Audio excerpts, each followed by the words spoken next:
Thomas, turn around right now. Do not go to that house.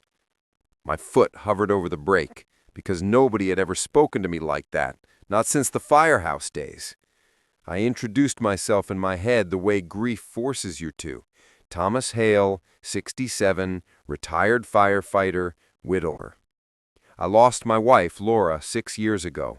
Cancer stole her breath before I even learned how to pray properly. I still lived alone in the cedar-scented house I built with my own hands, hammer by hammer, beside her laughter. Emily was always her favorite, bright, ambitious, competitive in a way Laura encouraged, and I never knew how to soften. I paid for Emily's college, her wedding, the $110,000 down payment for her first home. I told myself love was measured in support.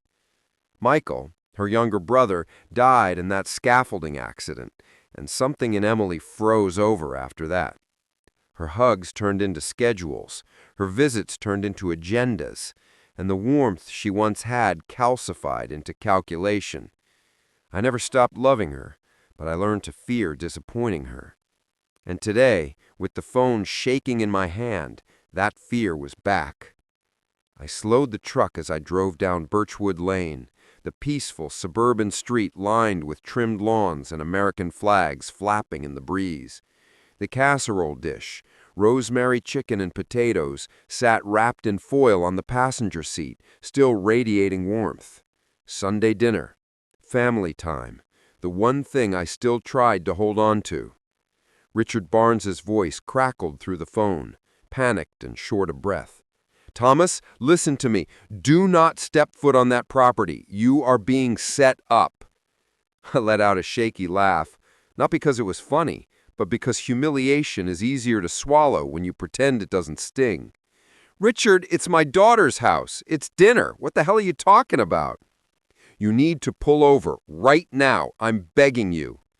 The desperation in his tone cut straight through the afternoon calm. I pulled to the curb, sunlight flickering through the windshield in sharp flashes, like a warning signal. My knuckles locked around the steering wheel. The car smelled like rosemary and salt and Sunday, but suddenly everything tasted like metal and dread. I swallowed. Did something happen? I expected him to say there'd been an accident, or that Emily was hurt, or God forbid the grandkids. Instead, they know about the policy change, Thomas. My blood turned to ice. What policy change? They don't even know I... Exactly, he exhaled hard. They weren't meant to know, but they do, and they think the policy is still under Emily's name. I stared at my trembling hands. The life insurance, the one Laura left behind, the one I'd quietly updated 2 weeks ago, making the beneficiary the Hale Memorial Scholarship Fund in Michael's name. I hadn't told anyone. No one knew about that, I whispered. They do now, Richard replied. And tonight wasn't supposed to be about dinner.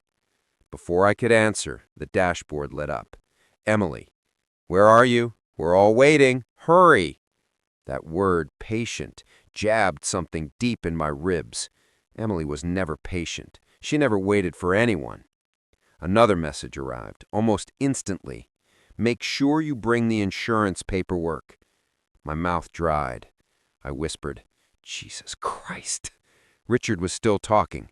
They invited you for one reason, to get those papers signed while you're caught off guard. It's not legal from their end, Thomas, but if you sign anything under emotional pressure... I didn't realize I'd cut him off until I heard my own voice, hoarse and breaking. Why would my own daughter do this? There was a long silence on the line. Then, you need to stop thinking like a father, at least for tonight. I pressed the heel of my hand against my eyes, holding back something hot and shameful. Fathers aren't supposed to fear their children. Fathers aren't supposed to second-guess love. I murmured. I shook my head hard. I thought maybe she missed Laura. I hated how naive it sounded when spoken out loud. Richard's voice softened, but it didn't break. I know you want to believe the best in her, but your daughter is not the same woman she was before Michael passed. That grief mutated into something ruthless. Whatever she wants, she's decided you're an obstacle. The world outside the windshield kept moving. Families walking dogs, sprinklers misting lawns, and a kid wobbling down the sidewalk on a red bike. But I sat there frozen in my own life, realizing how far away from me it had drifted. I tried to speak, but I could barely breathe. "Do you think she hates me?" "No," Richard said immediately. "But she wants something more than she wants you." The words sank like stones. I checked the rearview mirror, as if expecting to see danger tailing me. But there was nothing, just quiet suburban sunlight. I placed a hand over the casserole lid, still warm, still meant for a dining table that wasn't safe anymore. My phone buzzed again. Emily. "Dad?" One word, innocent to anyone else, a siren to me. I lowered my voice, barely audible. "If I walk into that house tonight, will she look me in the eye and smile while she hurts me?" Richard didn't hesitate. "If you walk into that house tonight, you won't walk out the same." The casserole shifted slightly on the passenger seat as the car idled. A tiny sound, but loud enough to make my heart thunder. I stared straight ahead, breath trapped in my lungs, and tried to decide whether to believe the daughter I raised or the man trying to save me. I sat there at the curb, the engine humming beneath my hands, trying to breathe through the panic Richard had planted in my chest. In moments like that, a man's mind reaches for anchor points. Not facts, not logic, but memories. And mine pulled me back to the life I'd been fighting to hold together long before tonight. I had spent 29 years running into burning buildings, learning to read smoke, learning to step through fear rather than away from it. Retirement was supposed to be a soft landing, grilling on weekends, grandkids underfoot, Laura humming while she folded laundry. Instead, the day she died, it felt like the world collapsed inward and rebuilt itself without her warmth. After the funeral, the house became both shrine and burden.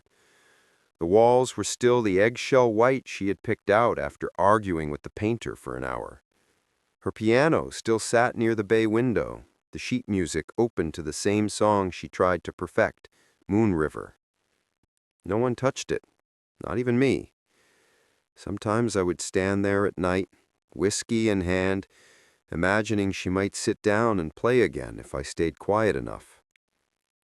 Holding the family together became the mission I replaced firefighting with. I poured myself into Sunday dinners, the one tradition Laura swore would keep us connected no matter what. Even when Emily stopped returning calls for weeks at a time, even when Michael's framed picture became a landmine nobody dared mention, I still texted every Saturday, "Dinner tomorrow? 5 p.m. I'll cook." Most weeks, Emily replied. Not warmly, but she replied. I clung to that as proof that we were still a family. Grace helped me believe it too. My granddaughter, 14 now. Shy, long brown hair she kept tucked behind one ear. She moved through rooms quietly, but she noticed everything. Whenever I visited, she'd drift to my side, leaning her head on my arm for a moment, the way a child does when she trusts someone more than she can say aloud. One night last year, after everyone else had gone to the kitchen, she whispered, "Mom makes everything a competition, even happiness." I didn't know what to say, so I kissed the top of her head, and she just nodded like she already knew that was the only answer I had in me. She carried softness the way her mother carried sharpness. People like to say kids are resilient. They are, but they shouldn't have to be. Emily. She had once been soft too. Laura saw it, I saw it. Somewhere beneath the polished exterior and relentless drive was the girl who used to wait at the window for my truck to pull into the driveway, waving drawings she made in kindergarten. That girl disappeared when Michael died. And the woman who replaced her, she loved in transactions, not emotions. Still, she was my daughter. And love, when you're a father, doesn't submit to logic. The memories kept looping as I sat parked on Birchwood Lane. Family photos, Emily's prom picture still taped to the dashboard, Grace's crayon drawing of me with a fireman's hat tucked into the sun visor, a faded sticky note Laura once left me, "Buy more lemons. Also, I love you." I kept that note like scripture. My phone buzzed again, not Emily, but Patricia. "Saw you drive out earlier. Hope dinner goes well. You deserve a good night." My throat tightened. Everyone wished me a good night these days, as if luck, not love, was the currency I needed most. The truth I never said out loud, not to friends, not to Patricia, not even to myself when I stood in the mirror, was that I was terrified of being unnecessary.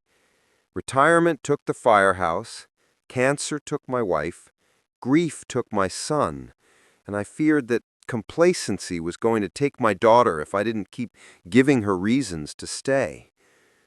That's why Sunday dinners mattered, not because the food was special, though I tried damn hard, but because they were proof that the family Laura built wasn't ashes yet. I rested my forehead against the steering wheel and whispered into the silence, "I just wanted us to be okay." The words didn't echo. They just dissolved. This wasn't the life I'd prepared for. But then again, no firefighter ever plans for the house that refuses to burn until nothing remains. Some homes don't collapse in fire. They collapse in silence. The casserole was still warm. The street was still peaceful. And if someone had paused time right then, they might have thought it was an ordinary Sunday. But I knew the truth. The life I'd been clinging to for 6 years was slipping from my hands, and I couldn't tell whether I was fighting for my family or fighting because I couldn't bear another loss. I sat back up, wiped my face with my palm, and forced myself to breathe slowly. I wasn't going to drive to Emily's house blindly, not anymore. But I also wasn't going to let fear dictate the rest of my life. For the first time in years, I felt the smallest spark of something I recognized, not hope exactly, but dignity, the kind that reminded me of who I had been before grief rewrote me. I checked the mirror, straightened my shoulders, and said quietly, "Whatever happens next, I'm not disappearing." The porch swing back home would still be waiting, so would the piano, so would the pictures on the walls. But tonight wasn't about nostalgia. Tonight was about truth, and I was finally ready to stop running from it. I didn't need Richard's warning to recognize the truth. I had been feeling it for months. It wasn't sudden. It wasn't dramatic. It was erosion. Slow, constant, unmistakable. The first shift came on a quiet Sunday, long before tonight, long before panic and phone calls on suburban roads. I was in the middle of telling Grace about the firehouse rescue back in '92, the one she used to beg to hear, and Emily rolled her eyes. "Dad, she's heard that story 100 times. Let the child eat." Her tone was casual, almost bored. She didn't look at me, just reached for the salt, passed it to her husband, and kept the conversation moving without me. Grace glanced up at me with the faintest apology in her eyes. I laughed it off, kept my smile. I knew that trick well. Swallow humiliation, then pretend it never sat on your tongue. Another night, I brought a dessert I spent 2 hours making, Laura's old chocolate pecan tart recipe. Something warm, something home. Emily took one look, barely lifting the lid. "Dad, you don't have to do that. It looks cheap. Just bring wine next time." Grace froze, fork in hand. David shifted uncomfortably. I said nothing, just set the tart on the counter and carried on as if my heart hadn't just curled in on itself. Later that night, I threw the entire thing in my truck and tossed it in a dumpster on the way home, so no one would know what I'd done. Then came the chest pains in February. Not severe, but enough to scare me. I mentioned it during dinner, just trying to explain why I'd been slow climbing the stairs. Emily didn't even look up from her phone. "Dad, stop being dramatic. You're fine." Grace whispered, "Mom," but Emily cut her off. I didn't push. Men of my generation were raised not to. But the worst night, the one that marked the beginning of something irreversible, happened at the restaurant. It was supposed to be a celebration. Grace had won an academic excellence award, and even though Emily insisted she didn't want a fuss, I booked a private room at Winston's Steakhouse. I bought flowers, a small necklace as a gift. Laura would have done the same. Dinner was pleasant enough at first. Laughter, stories, steaks served sizzling on cast-iron boards. I watched Grace glow under the attention. I watched Emily talk to the guests like a host managing a fundraiser, charming, polished, calculating who mattered in the room. When dessert came, someone asked about my health, a well-meaning coworker of David's. I made a joke about stubborn firefighters never slowing down. Emily seized the moment like it was a microphone. "Oh, please," she laughed, loud enough for the entire table to hear. "Dad will probably outlive us all. He's too stubborn to die." The table erupted with laughter, including David. Even the waiter cracked a smile. And I smiled too. Because that's what you do when your heart splinters in public. You protect the person holding the hammer. But inside, something broke I couldn't tape back together. I switched from whiskey to sweet tea after that. Not because I wanted to, but because my hands were shaking, and I didn't want Grace to see. Weeks passed, and the dismissiveness sharpened into strategy. Emily started bringing up documents, first casually over dinner. "We should talk about medical protection, in case something happens." Then more directly, "Dad, we need to automate the estate process so I'm not scrambling if something goes wrong." The word estate hit me like a bruise each time she said it. There was no estate, just the house Laura and I built, a modest savings, and the life insurance. They weren't assets to me. They were memories, brick by brick, song by song, breath by breath. One night in March, she cornered me in the kitchen after dinner, while everyone else was in the living room.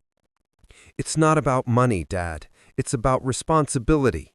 You have to think about the future. You can't just avoid these conversations."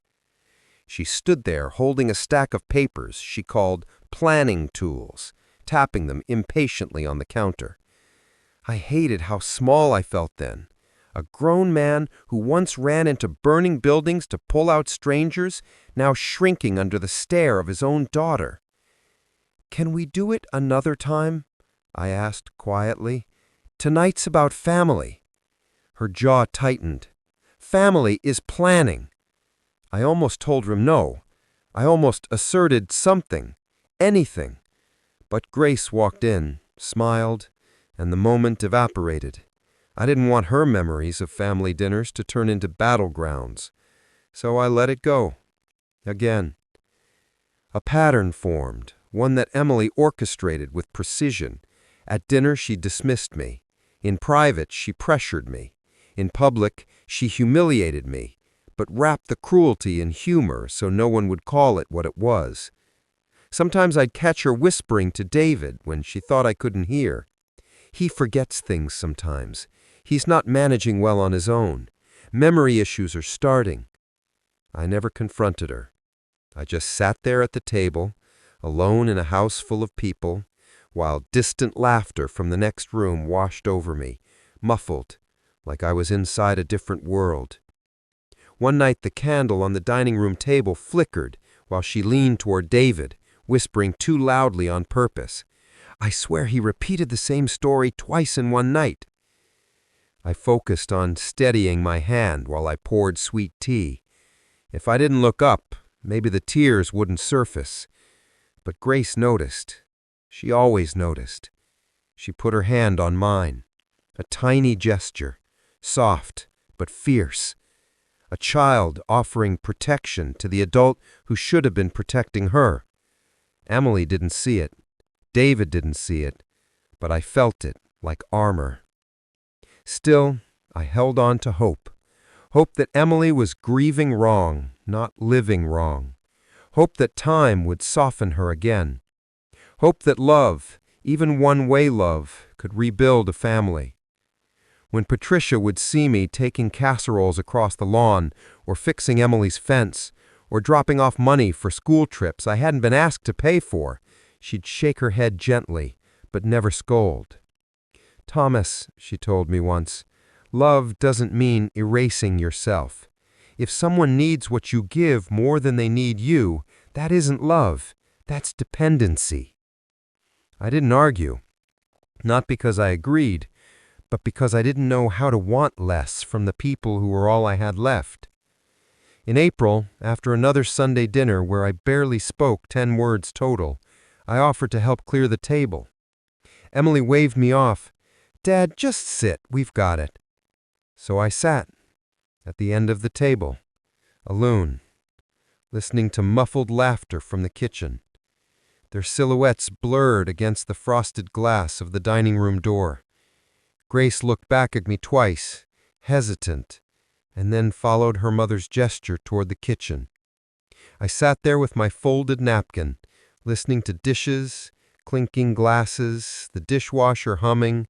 I never felt so present and so invisible all at once. When I finally stood to leave, Emily gave me a casual hug, just arms, not heart, and said, "Next weekend, don't bring dessert. Just bring the insurance information. We'll go over it together." I nodded, my throat burning, praying that someday, the girl Laura loved would come back to me. Because believing love will win isn't weakness, it's survival. And even now, even with suspicion forming its shadows, I still wanted to be a father more than I wanted to be right. I didn't drive to Emily's street. I didn't even stay parked on Birchwood Lane. As soon as Richard's warning settled into my bones, I jerked the wheel and turned toward the nearest place I could stop and breathe. 5 minutes later, I pulled into a gas station parking lot. Fluorescent lights humming overhead, teenagers laughing near the vending machines, the smell of gasoline mixing with fried food from the attached convenience store. I parked between 2 empty pumps, killed the engine, and pressed the phone to my ear. "Richard," I said, voice low and raw, "I need you to tell me everything, right now." There was no hesitation on his end. "I was going to call you Monday when I had more information, but when I found out about the dinner invite, I couldn't wait." "What information?" He inhaled sharply, that deep breath people take when they don't know how to say what they're about to say. "Emily contacted the firm 3 weeks ago." I stared out the windshield, barely blinking. "About what?" "She wanted to know if a power of attorney could be updated post-injury, assuming there were multiple witnesses testifying to cognitive decline." The fluorescent light overhead flickered, buzzing. The world around me kept moving. Cars rushing past the gas station, laughter near the air pump, a truck blasting music at the intersection. But I went still. "She was planning for me to be injured?" I whispered. "I can't say intent, but she was asking whether an update would hold up legally if you weren't aware enough to refuse." I pressed my fingers against my eyelids until colors flashed behind them. My voice cracked. "Jesus, Richard," he continued. "Mental decline was supposed to be the justification, which is why she started talking publicly about your memory. Forgetfulness, confusion, that kind of thing." A lump formed in my throat, the kind you can't swallow down because it isn't food or drink. It's grief. "Send me proof," I said. "I need to see it." There was a short silence. Then, "I already emailed it." I opened my phone with shaking hands. The screen lit my face as the file loaded. PDF, Petition for Financial Guardianship / Cognitive Impairment, Claim. My breath stopped in my chest. The petition listed me, Thomas Hale, as mentally unfit to manage finances and personal safety. Filed 2 days ago. Even worse, 2 electronic signatures labeled pre-witness statements, Emily Hale Miller, David Miller. The words swam and sharpened over and over, as if forcing me to read them until belief sank in. I didn't speak, I didn't curse, I didn't cry. I just stared. After a moment, Richard's voice returned. "There's more," he said. "I didn't want to send this, but I think you need to know." A second email arrived. Screenshots. Forwarded by a paralegal who'd overheard Emily bragging about closing a complicated family case soon. 3 text messages were visible. Emily: "Once everything's finalized, he'll move in with us for safety, faster access to the paperwork." David: "What if he refuses?" Emily: "He won't. He wants to belong. And if the doctor notes stress and episodes, the court won't ask questions." My jaw locked so tight it hurt. Then another screenshot, a longer chain. Emily: "After the accident, we'll frame it as sudden decline, not chronic, easier legally." David: "We can't control an accident." Emily: "No, but we can predict one." I read that line 3 times, and then 10 more. Gas pumps beeped in the background. A motorcycle idled loudly at the curb. Someone cursed at a malfunctioning card reader. The world kept happening, and I sat in the driver's seat absorbing the sentence that rewrote my entire life. My daughter was planning for me to break. Not to care for me, not to protect me. No, she was waiting for the moment she could take everything Laura and I built. Richard's voice came through again, quieter this time. "Thomas, I'm sorry. I wish you weren't finding out like this." I swallowed air that wouldn't go down. She wasn't worried about me getting hurt. She was counting on it. Yes. And those comments about memory, those little humiliations, they were establishing a pattern? Yes. So the chest pains, the fences I fixed, the money I gave, none of it mattered? He didn't answer. Silence was the answer. Outside my window, a father lifted his daughter from a booster seat near pump number 4. She laughed, wrapped her arms around his neck, and kissed his cheek. The kind of instinctive affection children give when they feel safe. I used to have that. My whole body trembled once, not violently, but deeply, like a structure absorbing the shock of being hit. "Richard," I asked softly, "did Emily truly love me, or was she always keeping score?" He sighed, that tired sigh people make when they've seen too much of the world. "I think she loved you once, but grief, it didn't make her weak. It made her hungry. Hungry for power, hungry for control, hungry for everything I had left because she'd lost something she couldn't get back." I leaned my head against the glass window. It was cold, grounding. "Tell me what happens now," I said. "For starters," he answered, "you are not going to Emily's house, and you are not signing a single sheet of paper." I nodded, even though he couldn't see me. "Second, you're coming to my office tomorrow morning. We're going to file a counter-petition and document every instance of attempted coercion. If we move quickly, we can get ahead of whatever she's planning. And tonight?" A pause. "Go where you feel safe." Those words hit harder than the documentation. Safe. I'd been trying to be needed for so long that I'd forgotten what it meant to be safe. I closed my eyes.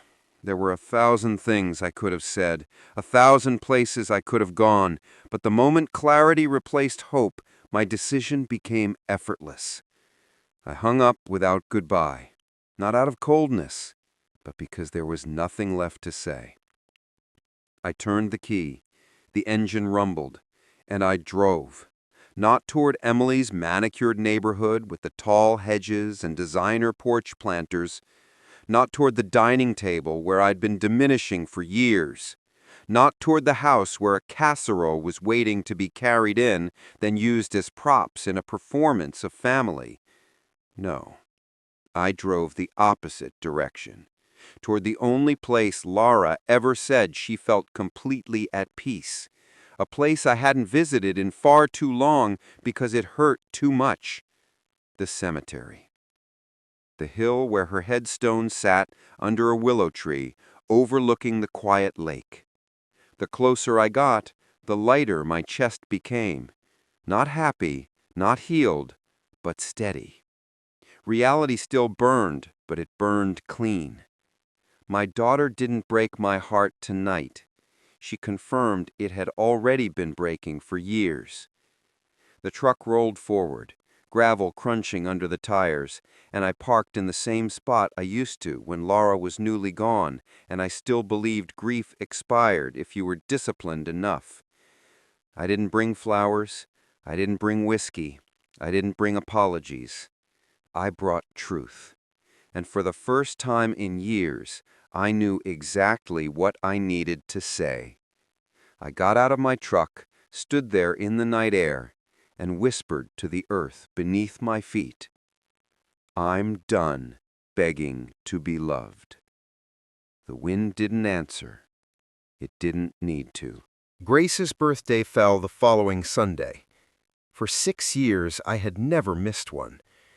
And despite everything, the documents, the messages, the petition, the lies, I wasn't going to miss this one either.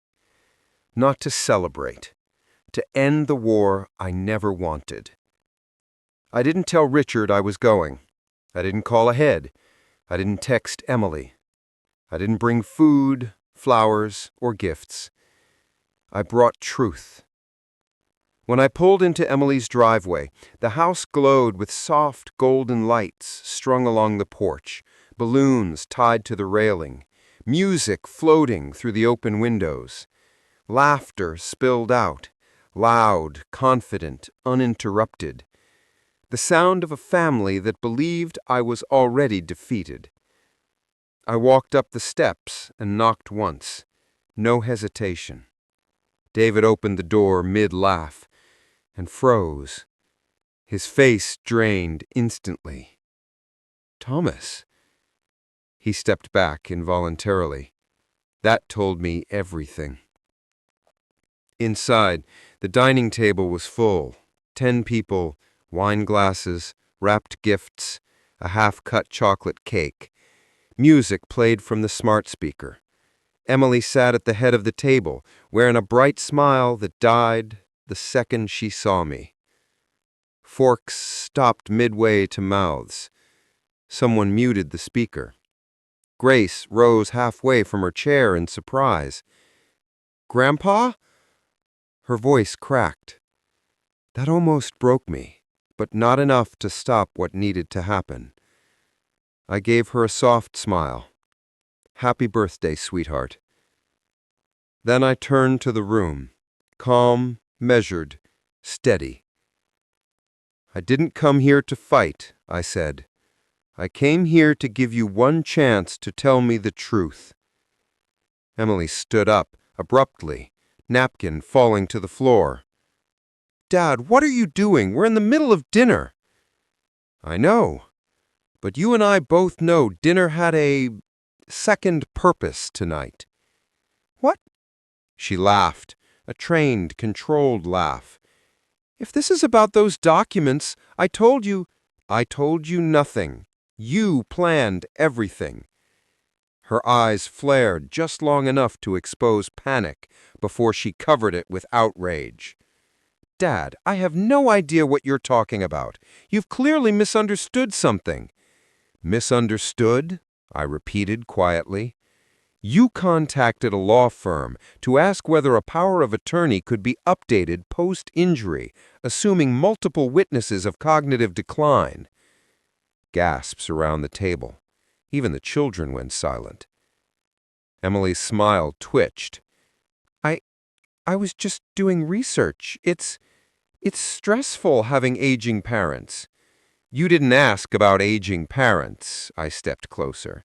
You asked about a petition regarding me, and you signed pre-witness statements declaring that I am mentally unfit to manage my finances. Her face went pale, then red. Then something ugly tightened around her jaw. "Where are you getting this?" she snapped. "From your law firm. That's illegal." "No," I said calmly. "What you were trying to do is illegal." She opened her mouth, shut it, then grabbed for another tactic. "It was a misunderstanding," she said, voice trembling, but composed enough to still sound rehearsed. "I've been under stress. You've been having memory issues. I was trying to protect you." "By planning an accident?" The room froze solid. No one breathed. "David, Thomas, please. We were trying to help." I turned to him. "Help yourselves." His shoulders slumped. He didn't deny it. Emily pointed at him like a lifeline, her voice rising, cracking. "He told me we had to think ahead. He said you could get hurt or sick, and I'd be left scrambling. I didn't want it to be like Mom all over again." Blaming grief, weaponizing loss, her sharpest tool. "Then you should have come to me," I said gently. "You should have loved me, not plotted around me." Emily shook her head rapidly, hair falling forward, eyes wild. "You're twisting everything. All I wanted was to make sure things were handled. This conspiracy fantasy, it's insane. You wrote in a text that I wanted to belong and that the court wouldn't ask questions." She went still. Her breath stalled. Her eyes lost their shine. "You were counting on me being lonely. You needed me desperate enough to sign anything just to feel needed." Her throat worked as she swallowed, panic rising, but she still fired her last bullet. "Dad, you're remembering things wrong. We've all noticed it. He forgets things, he confuses dates, he gets overwhelmed." "I know. Yes, you've been telling people that for months." The shame in the room thickened into something suffocating. I didn't raise my voice. I didn't shake. I didn't need to. "Emily," I said softly, "you wrote that I am mentally unfit. You planned this dinner to have witnesses, and you needed something dramatic to happen so you could process the paperwork after. A fall, a collapse, a panic, anything." Her face crumbled into fear, not guilt, not sorrow, fear of losing control. And then I delivered the reversal she didn't see coming. "You wanted access to my life insurance, so you planned to make sure you were still the beneficiary." She flinched. "But you weren't, because 2 months ago I changed it." Silence surged like a wave. Emily stepped forward, voice cracking. You did what?" "The beneficiary is Grace." The girl gasped. A hand flew to her mouth. Tears flooded her eyes instantly. Not because of money, but because for once, someone chose her. Emily stumbled back like she'd been hit. You can't do that. You can't." I wasn't finished. "And the rest of my estate, the house, the retirement savings, my pension, will go into a trust dedicated to scholarships for children of first responders." The guests stared, stunned. Emily shook her head furiously. "No, Dad, you can't do that. That's our family's money." I stepped forward, steady, sad, unafraid. "It was never money," I said. "It was love, and you tried to turn it into a weapon." Her rage reached a pitching pitch. So I get nothing after everything I've done for you? I get nothing, I repeated softly, until you give something. Emily blinked, confused. You will receive an inheritance only after you complete 1 year of volunteer service. No pay, no title, no shortcuts. Then the trust will release a portion to you. The color drained from her. That's humiliation. No, I said. That's reparation. David looked like he might throw up. Guests stared at Emily as if seeing her for the first time. Emily screamed, not words, just sound, an animal cornered by truth. You're punishing me! I shook my head. I'm protecting myself. Grace stood from her chair, tears streaking silently down her face. She didn't hug me, she didn't speak, but I saw the battle inside her, love fighting loyalty. I didn't put that weight on her. Instead, I walked toward the door. Nobody tried to stop me. Even the music didn't dare to start again. I paused only once on the threshold and looked back at the daughter I once carried on my shoulders through Disneyland, the daughter who used to fall asleep on my chest during fireworks. She looked nothing like her.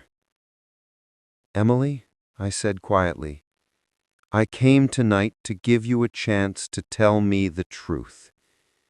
She didn't take it. She collapsed into her chair, shaking, defeated, not by cruelty, but by consequences. I turned the knob and opened the door. I didn't slam it. I didn't storm. I didn't look back. I simply walked out into the cool night air as if I'd been underwater for years, and finally surfaced. The fallout didn't arrive like thunder. It arrived like steady rain. Predictable, unavoidable, cleansing. 3 days passed before Emily said anything. Then the messages came in waves, dozens of them. Long, angry paragraphs that shifted tones with every scroll. You humiliated me in front of everyone. You're letting outsiders manipulate you. I was only trying to protect you. Why can't you see that? I'm your daughter. You owe me something. For the first time in years, I didn't reply. Not out of spite, out of self-preservation. The part that stunned me most wasn't the rage. It was the silence between messages. The space where an apology could have been. The space where love should have lived. David didn't call, didn't text, didn't acknowledge me at all. I imagined he and Emily spent their nights trying to rewrite the story they'd been caught in, presenting themselves as victims of misunderstanding. But truth doesn't bend just because someone wants it to. On the 7th day, her final message arrived. If you want to see your granddaughter again, you know what you need to fix. My hand tightened around the phone, not in fear, but in clarity. I didn't reply to that either, because love that demands ransom is not love. 2 weeks later, Grace showed up on my porch. No warning, no shoes on, just socks soaked from running across wet grass, a jacket thrown over pajamas. Her mother must have been distracted, otherwise she would have never gotten away with it. I opened the door to find her shivering, eyes red from crying. "Grandpa, I'm sorry," she said instantly. "I should have told you something was wrong. I should have said something sooner." I wrapped a blanket around her shoulders and guided her inside. The fireplace crackled softly. She stood in front of it, warming her hands, still trembling. "You're not responsible for your mother's choices," I told her. "But I heard things," she whispered. "I heard them talking about you. I heard them say you were getting slow and that they needed a plan. I didn't understand it. I thought maybe they were just stressed, but—" Her voice broke. "I should have told you." I knelt in front of her so she didn't have to look down. You did nothing wrong, I said, and I'm proud of you. Not because you came here tonight, but because you're still soft, still kind, still yourself. Tears streamed down her cheeks. She wrapped her arms around me like a small child, and for a moment the world felt aligned again, not healed, but safe. She stayed until she stopped shaking. I drove her home afterward, parking a block away so Emily wouldn't see. When she opened the door to get out, she squeezed my hand.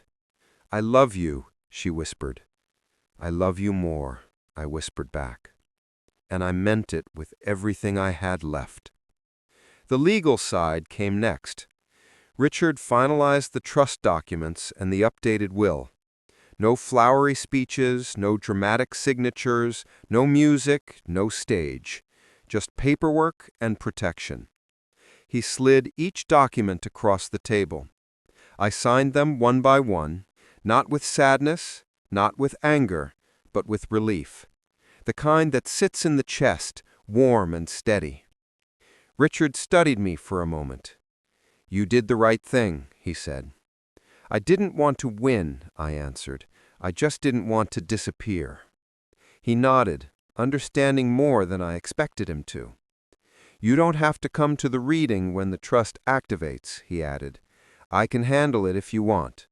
"I know. Thank you." We shook hands, and I left the office a lighter man.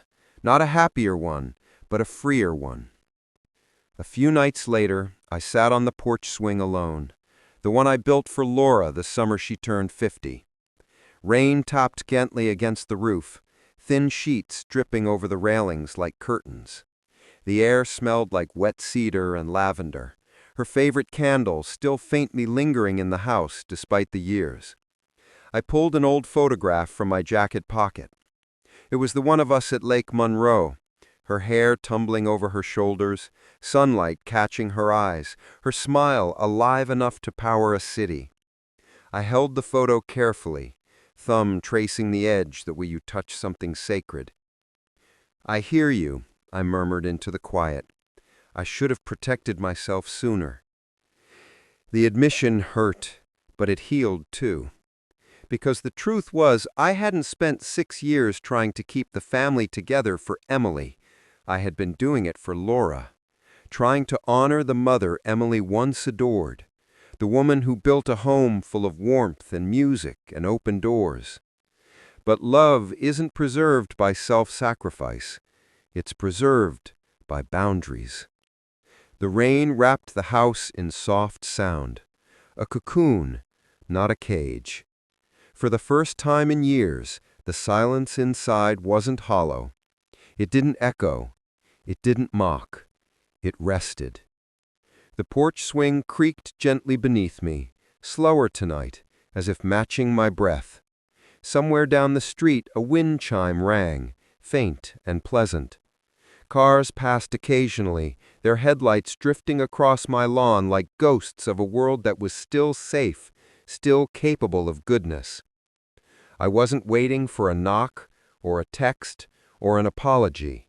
I wasn't hoping someone would appear to fill the other chair. I wasn't bracing for loss. I was sitting, alive, aware, present, in a life that was my own again. And when I finally stood to go inside, I closed the door behind me softly and whispered into the dark, "I'm not alone." Not because there was someone beside me, but because I finally had myself. 6 months later, the world didn't look different, but I did. On Monday mornings, I drive to the Hale Laura First Responder Scholarship Foundation, a modest brick building with old flags in the hallway and coffee that always tastes burnt. I sit with kids whose parents run into danger for a living, just like I once did. Some come in shy, some angry, some terrified of the future. All of them remind me of who I used to be, scared of not being enough, pretending strength was the same thing as being okay. I don't talk much about fires or trauma. Mostly, I listen. And sometimes, that's all they need. One boy, Liam, age 13, came in last week, fidgeting with a worn wristband his firefighter mother used to wear. He said, "I don't want to talk." So we didn't. We just played checkers for an hour and sat in the quiet. When he left, he whispered, "Thanks for not making it weird." I drove home smiling. Nights are slower now. I built a small greenhouse in the backyard. Not fancy, not magazine-worthy, just warm and alive. Tomatoes, herbs, a stubborn line of mint that refuses to stay inside its planter. Some evenings I just sit among the leaves and listen to the heater hum. It smells like soil and pepper and rainwater. And sometimes on spring nights, I swear it smells a little like Laura's hair after gardening. I'm not lonely there. I'm just quiet. Grace visits almost every weekend, sometimes with textbooks spread across the dining table while she works on assignments, sometimes with silence, wordless but comforting. Once she came with nothing but a blanket and asked, "Can we just watch the rain?" And we sat by the window for 2 hours doing exactly that. She never talks about her mother when she's with me. She doesn't have to. She'll stand in the greenhouse doorway, brushing her fingers over the tomato vines, and ask questions about the firehouse, or how to fix a cracked tile, or why mint grows faster than anything else. Little things, safe things, things that don't require choosing sides. She's growing, not away from her family, but toward herself. I hope she never lets anyone shrink her again. Emily hasn't come back.